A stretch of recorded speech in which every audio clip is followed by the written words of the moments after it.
wire. If you look behind you, you see wire. If you look down at your feet, you see conduits coming out of the floor.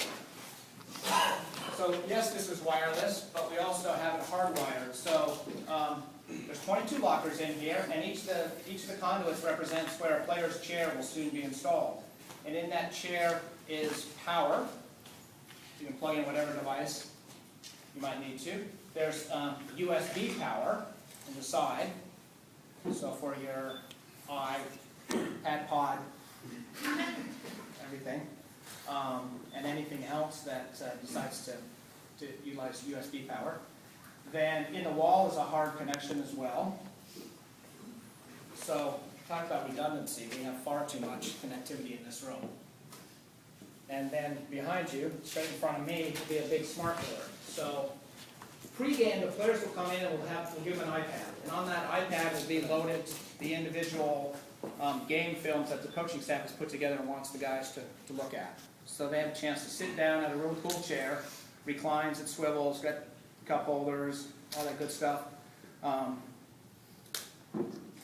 and watch whatever they need to watch. And I do that because that's what I'm used to doing with their iPad.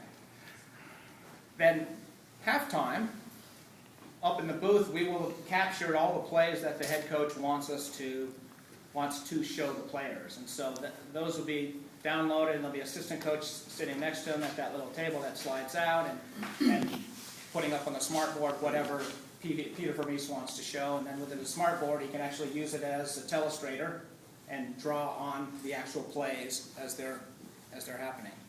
So we're trying to use technology to give the guys an advantage, and every team is doing that, or trying to do that, and we're trying to stay ahead of the curve, and we won't be ahead of the curve for long, I'm sure, but if we can just give them just a fraction of an advantage through architecture and technology, then maybe we have given us a couple extra points in one game, and that could mean the difference between making the playoffs or not, or getting a first round bye in the playoffs or not.